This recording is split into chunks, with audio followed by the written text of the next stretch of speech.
Hello, fellow photographers.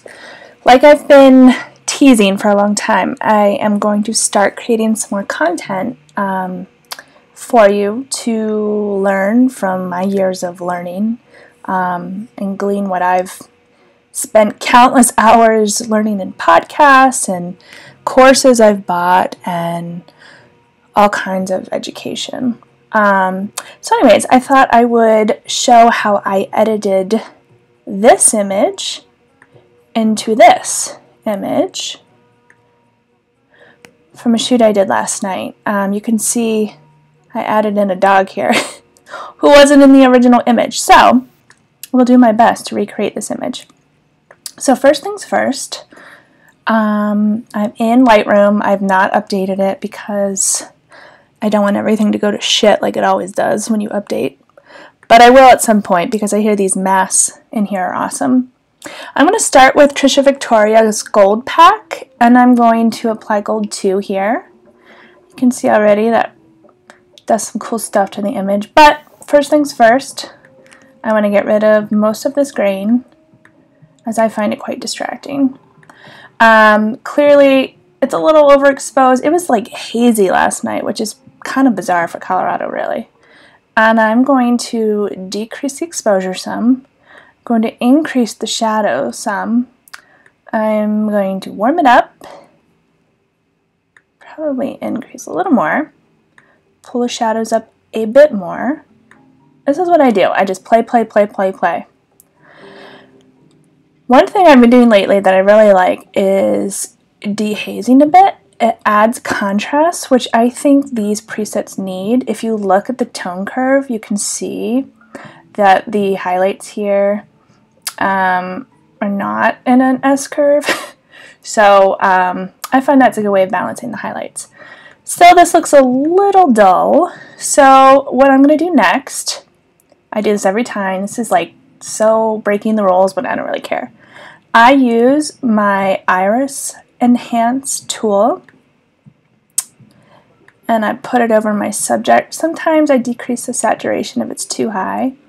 Sometimes, especially with lighter skin, I also have to decrease the highlights, but you can see how this kind of just brightens them up and makes them pop a little bit. I might increase my sharpness as well.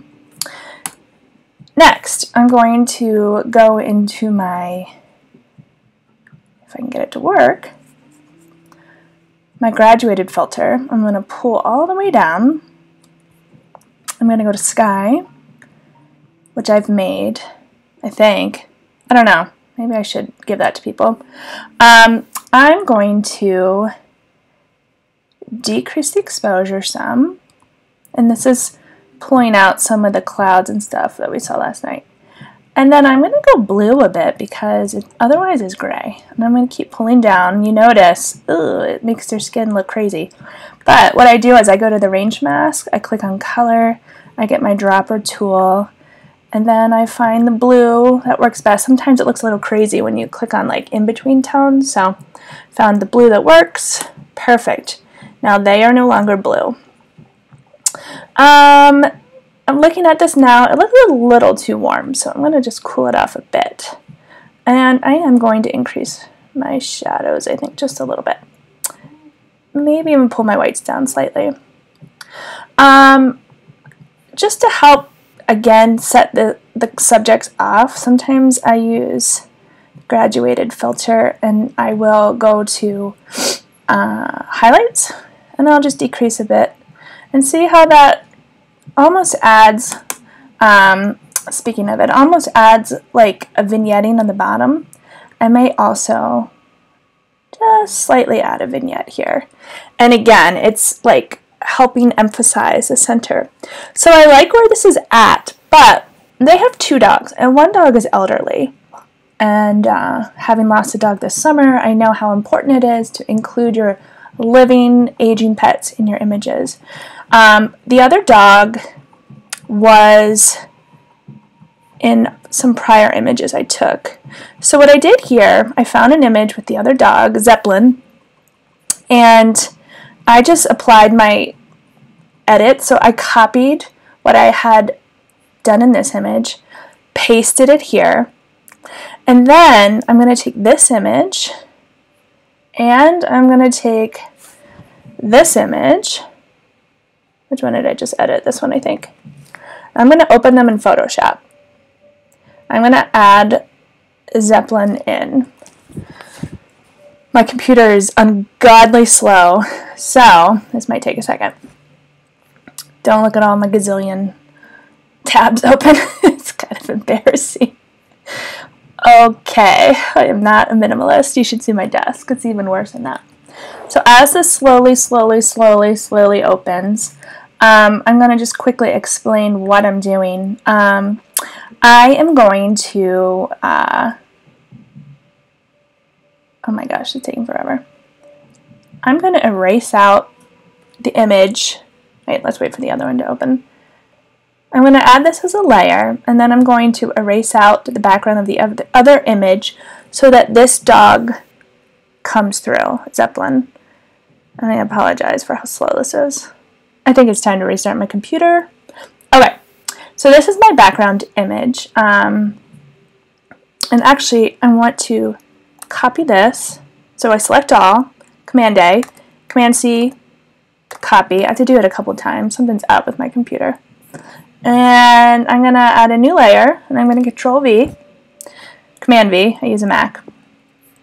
And it's on the crop layer. So what I'm going to do here is I'm going to take my eraser tool, and I'm going to increase the size slightly. It's funny how, like, little it does it. Okay, I'm going to keep the opacity at 100%. The flow at 71, and I'm going to go over, so one way to see where you're going to start, you can decrease your opacity by half. And yes, they're not like perfectly lined up, but it doesn't matter. I'm not like editing, or I'm not erasing out someone's face, which I do sometimes for clients when, like, you know, there's a perfect shot but somebody's eyes are closed. I'll do that. But in this case, I'm just adding in a dog. So I can put the opacity back to 100. And I'm just gonna look with the eraser tool. It's not a perfect shot of the dog, but I actually like how it is because it's like referencing that she's there without making it about her. I don't know, I feel like it's kind of like symbolic of your pet, you know, is on his or her way out. It's like the memory. You see people do that for like people who've lost a loved one, and they'll kind of like edit in like a ghost. That sounds so weird to say, but like a ghost image.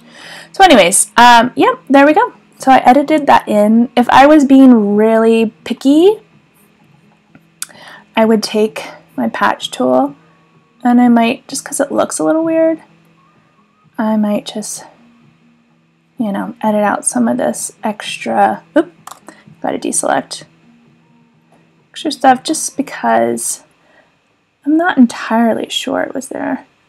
Another option is just to take the eraser and, you know, erase around so you get exactly what was there in the other image with the dog.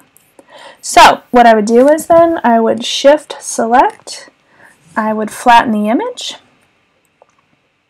and then save it. And now I have an image that includes all members of the family, and the sky is enhanced, and I think it's awesome.